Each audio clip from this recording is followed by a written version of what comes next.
Historitë e personaliteteve tona janë vërtet mbreslënëse. Shumë prej figurave botërore që janë bërë të njohur për qëndresat e tyre, për sakrificat, për burgun e gjatë që kanë mbajtur, kanë shembujt e tyre edhe në trojet tona. Personaliteti që do ta prezantojmë ka bërë dekada në burg, e ka ruajtur besimin në kohët më të errta të historisë së popullit shqiptar. E ka udhëhequr komunitetin musliman në ditët e para duke vënë themelet institucionale të tij pas rënies së komunizmit. Është ky Hafiz Sabri Koçi, detaje nga jeta, sakrificat dhe kontributi të cilit do t'ju sjellim sonte në portret. Bismillahirrahmanirrahim. Me emrin Allahut, mëshiruesit, mëshirbërësit. Islami është një fe e cila mbulon çdo aspekt të jetës shpirtërore e materiale të njerëzit. Është sistem jete që rregullon aspektet private dhe publike, shpirtërore dhe juridike. Është programi që mbulon të rjetën e njerëzit, nga aja deri në zhëm. Rëndësit veçantë në Islam i kushtohet atyre që konsiderohen si 5 objektivat bazë jetës, fesë, mendjes, pasurisë dhe pasardhësve. Se sa të rëndësishme janë këto 5 objektiva, flet edhe fakti se për ruajtjen e tyre janë ndërmarrë hapa shumë të rëndësishëm. Gardianët e këtyre objektivave janë vlerësuar në grada të larta. Kjo ka bërë që hoxhallar gjithandej nëpër botë të shuhen jo vetëm për kontribut e dije fetare, por edhe për fusha tjera, për lirinë, arsimin, edukimin, ruajtjen e vlerave dhe për shumë çështje tjera madhore. Hoxhallarët kanë qenë jo thjesht të angazhuar, por edhe bartës të proceseve. Përgjatë kësaj serie, ne jemi bindur tashmë për këtë kontribut kolosal dhe themeltar që hoxhallarët tanë kanë dhënë për trojet tona në përgjithësi. Personaliteti që do ta prezantojmë sot, Hafiz Sabri Efendi Koçi, ka një histori sa të dhimbshme, aq edhe krenare. Histori sakrificash e vuajtjesh, por jo thyerjesh e dezertimesh. Ka kaluar më shumë se 2 dekada në burg të një regjimi që nuk njehte Zot. Ka kaluar vite të vështira, por fen nuk e ka lënë kurrë. Për më tepër, edhe pse në moshë të vjetër, atij i ra barra që pas rënies së këtij sistemi përbindësh të themeloj institucionet fetare. Në vazhdim do t'ju sjellim copëza historie nga jeta e këtij burri të madh të kombit tonë. Hafiz Sabri Efendi Koçi lindi me 14 maj 1921 në Librazh. Babai i tij Idrizi nga varfëria ishte detyruar të shkonte në Selanik, ku edhe kishte gjetur vdekjen. Sabriun e kishte rënë të vogël. Zoti deshi që Hafizi ynë t'i bashkangjitë të radhës së jetimëve në histori që lanë gjurmë të pashtyeshme. Nga Librazhi, ai bashkë me nënën zhvendosën në Shkodër, ku edhe merr mësimet e para. Në moshën 7 vjeçare filloi mësimet në medresen e qytetit, ku mësoi përveç tjerash Kur'anin dhe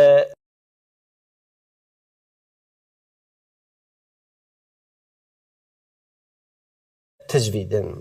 Mësimet i kishte marrë nga disa emra të njohur, nga Hafiz Muhammed Bekteshi, Hafiz Sabri Bek Bushati dhe dhe Sheh Qazim Hoxha. Sabriu, sipas dëshmive të mësimdhënësve të tij, ishte ndër studentët më i devotshëm, më i zgjuari, më i dalluari. Ky student ka qevyeshëm më në fund diplomoi me rezultat të shkëlqyeshëm. Jo vetëm që diplomoi, por ai edhe memorizoi tër Kur'anin duke u bërë kështu hafiz. Pas 15 vite punë këmbgutëse, më në fund arrin që ta merr ijazetin nga Hafiz Muhammed Bekteshi. E përkthyer në gjuhën shqipe, ijazeti ka këtë përmbajtje. Kjo është formula e diplomës sime. me cilën vëllain tim për Zotin, zotnin ton, Sabri Idris Koçi, i cili është i pajisur me gjitha cilësitë e larta islame dhe i plotësoi shkëlqyeshëm gjitha mësimet teologjike të mbështetuna në Kur'anin e Madhnueshëm dhe në hadithet e Hazreti Muhamedit alayhis salam, të mbështetuna edhe në arsyet mendore filozofike, dhe unë nevojtar i varfër tek mëshira e të madhit Zot, i quajtur Muhammed Mahmud Beqir Shkodrani Bekteshi. Pra, kjo ishte përmbajtja e diplomës apo ijazetit të hafëzit ton. Hafëz Sabriu kishte zell të madh për dije dhe ndjekjen e studimeve të larta. Por si jetim që ishte dhe kushtet e rënda ekonomike që kishte, ju pamundësua që dilte jashtë vendit si që kishin bërë shumë të tjerë. Hafëz Sabriu filloi shërbimin me përkushtim në xhaminë e Bardhë në Shkodër, pastaj në Luguqeshme, rrëz Kështjellës Rozafat, e më vonë ka shërbyer edhe në xhamit e lagjeve Dudas dhe Rus i Vogël. Hafëz Sabriu plot përkushtim me përgatitjet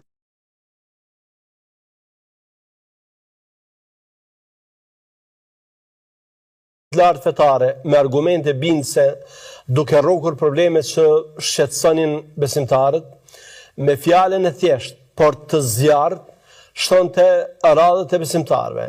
Gjithnjë e më shumë të rinj vinin në xhami dhe ndiqnin ritualet fetare, gjë që binte në kundërshtim të hapur me ideologjinë komuniste, me propagandën e partisë. Dhe kundërshtimet e goditjet nuk vënuan. Lidhur me këtë, Hafëz Sabriu kujton e thot: sekretari i parë i partisë për rrethin e Shkodrës, në atë kohë me paturpsi vjen e futet në xhami brenda dhe ma nxjerr rinim për jashta, ndërsa kryetari degës së partisë më bën presione nga më të ndryshmet, duke më thënë: ti je reaksionari i të gjithë klerikëve, pasi po na helmon rinin, po ju jep opium, më thot se duhet të zhvishem nga petku fetar. Në asnjë mënyrë nuk mund të pranoja diçka të tillë dhe të tërhiqesha nga ajo rrugë që kisha nisur qysh në fëmijëri. Prandaj Hafëzin e transferuan në Kruj, ku me kërkesë të banorëve atje caktohet mufti i Krujës. Me kërkesë të tij, komuniteti musliman e kthen sërish në Shkodër, por gjithnjë me presion të pushtetit nuk e lejoi që të punonte si imam dhe aq më pak që të mbante ligjërata. Në vitin 1955 e caktuan muftinë në Kavaj, ku vazhdon të punoj deri në vitin 1959. Hafëz Sabri Koçi shquaj për pasionin e madh në detyrë, për vazet dhe këshillat që mbante, për energjinë në kryerjen e shumë detyrave fetare, për aftësinë që kishte në tërheqjen e masave, njerëzve, e sidomos për aftësinë për të tërhequr rinin në xhami dhe në mjediset shoqërore ku ndodhej, duke bërë kështu që nami dhe fama e tij si një gojtar i shquar të përhapeshin çdo ditë e më shumë. Por kjo nuk shikoi me sy të mirë nga shteti ateist, shteti antifetar. Madje i krijonte shqetësim, sepse binte në kundërshtim me strategjinë e tij ateiste. Prandaj edhe i shtuan lëvizjet, vëzhgimet agjenturore, kontrollet ndaj ligjëratave të tij, bile filluan edhe përgatitjet për izolimin dhe arrestimin e tij. Për shkaqe familjare, me kërkesën e tij, Hafëzi ynë kthehet në Shkodër, ku pas 6 muajsh e caktojnë si imam në xhamin e lagjës Rus, ku qëndroi deri në vitin 1964, ku në muajin Ramazan, pas faljes së namazit të teravis, filluan ndjekjet sistematike nga sigurimi i shtetit. Më 4 qershor të vitit 1966, Hoxha arrestohet dhe në shtator të atij viti dënohet plot 23 vite e 5 muaj burg. Akuza që ju ngarkua atij ishte tradhtim ndaj adheut mbetur në fazën e përgatitjes, agitacion e propagandë kundër pushtetit popullor. Hafizi edhe në burg e mbante fen. Mbesa e tij Yusri Koçi tregon për sakrificat dhe vështirësitë e mbajtjes së fesë në burg. Hafizi kishte agjëruar në mënyrë të fshehtë për plot 21 vite, vetëm me një kokër qep në xhep dhe një gotë kauçuku në të cilën zinte kos me qumshtin që i jepnin kundër helmit. Ai kishte gjetur një hapësirë bosh në mes të banjove, ku shkonte çdo ditë për të falur, larg syrit të gardianëve të burgut dhe shokëve të qelisë që prisnin të spiononin dikë për të marrë një shpërblim. Hafizi ishte 45 vjeçar kur hyri në burg, ndërsa 65 vjeçar kur doli prej tij. Në burg saktësisht ka qëndruar 20 vite, 4 muaj e 18 ditë, ku gjithçka kishte provuar, por asnjëherë të vetme nuk ishte dorëzuar. Në burg ishte përballuar me provokime, tortura, punë të rënda fizike, mirë po kishte qëndruar burrërisht ashtu siç takon një besimtari. Mirë po nuk mjaftoi vetëm burgosja gjatë e tij, pasi psoi edhe familja e tij dhe të afërmit. Edhe ata psuan dhe kjo ishte një praktikë që sistemi monist e ndiqte për dënuar edhe familjarët e të akuzuarë. Pastaj filloi një epokë e errët për Shqipërinë. Viti 1967 shënon vitin kur feja filloi të luftohet. Më 6 shkurt të vitit 1967 është data kur de facto feja ndalohet nga regjimi komunist. Partia e Punës madje e shpalli Shqipërinë si vendin e parë ateist në botë, duke vendosur ndalimin e besimit fetar në kushtetut dhe vendosjen e dënimeve për pjesëmarrje në ceremoni fetare dhe posedim të librave fetar. Partia Komuniste e ndalonte këtë nën sloganin se kinse feja, sipas tyre, është opim i popullit, një citim i adaptuar nga shkrimet e filozofit komunist Karl Marxit. Besimet fetare u ndaluan plotësisht në Kushtetutën e Republikës Popullore të Shqipërisë më 1976, 9 vite pas fjalimit të Hoxhës. Neni 37 i Kushtetutës deklaronte se shteti nuk njeh asnjë fe dhe mbështet dhe zhvillon propagandë ateiste për të përfshirë njerëzit në botkuptimin shkencor materialist.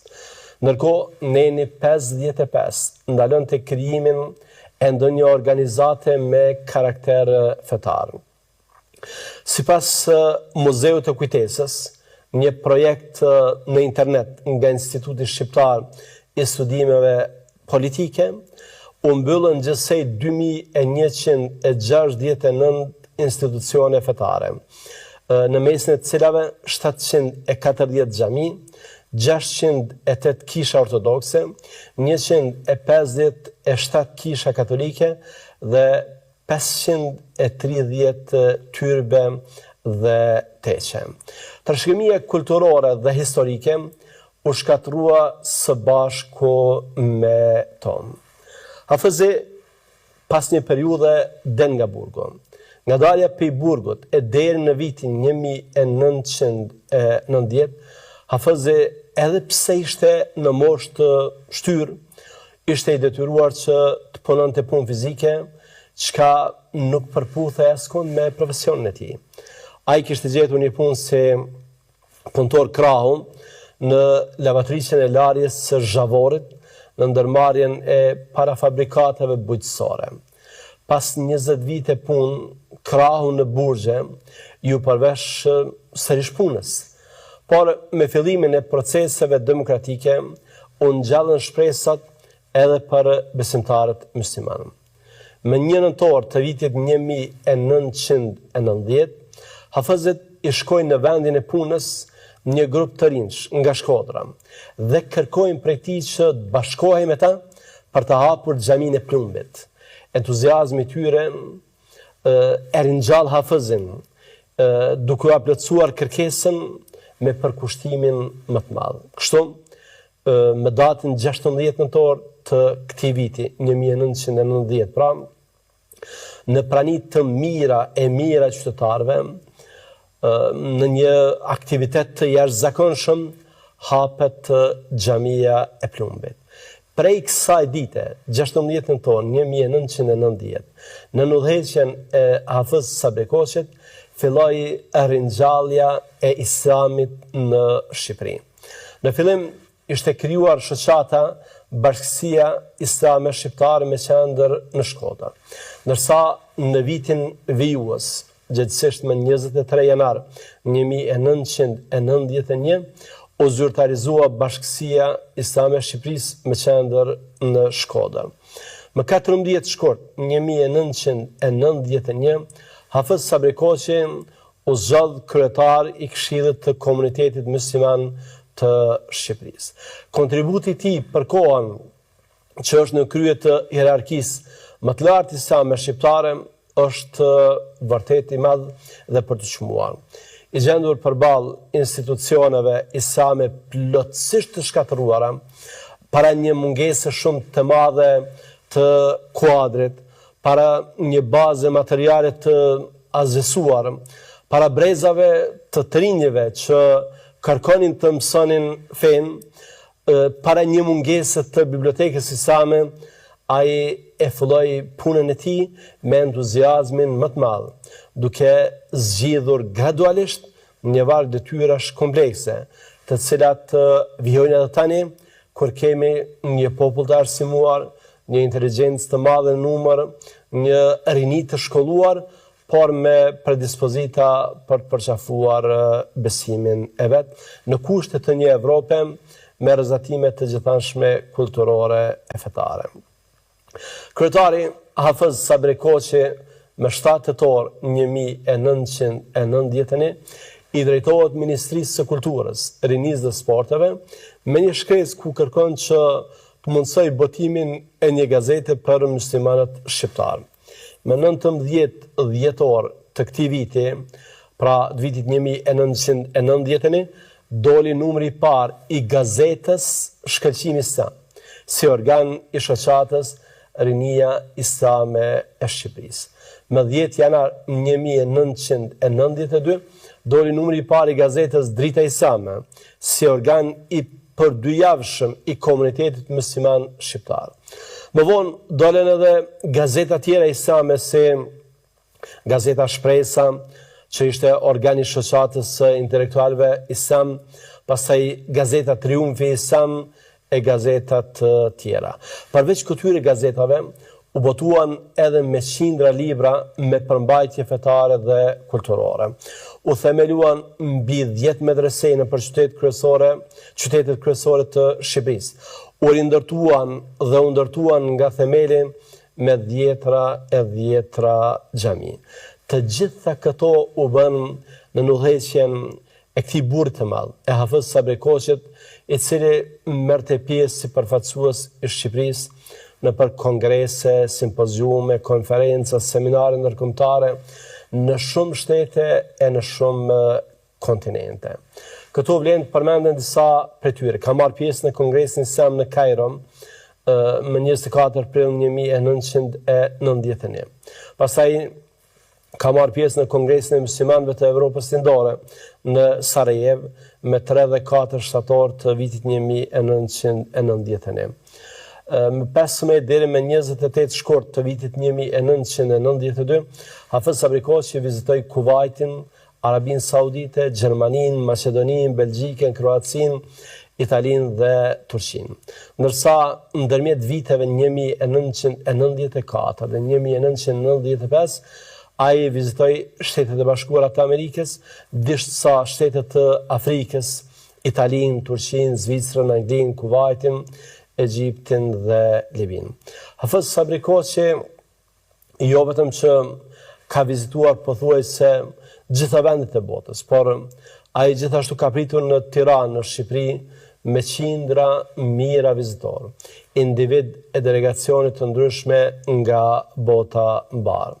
Hafiz Sabri Koçi punoi me ngulm për njohjen e Shqipërisë në botën islame, në sigurimin e ndihmave për ngritjen e institucioneve fetare, sidomos të xhamive, në përgatitjen urgjente dhe perspektive të kuadrit fetar. Ai u bë misionar i njohjes së Shqipërisë në vendet islamike dhe më gjerë.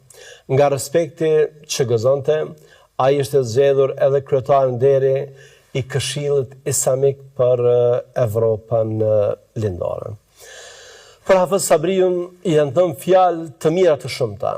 Imam Vehbi Ismaili duke folur për të ka thënë: në gjuhën fetare, ky lloj njeriu si Hafiz Sabriu quhet mujahid, do të thotë një njeri që shkrin veten e tij për hir të Allahut.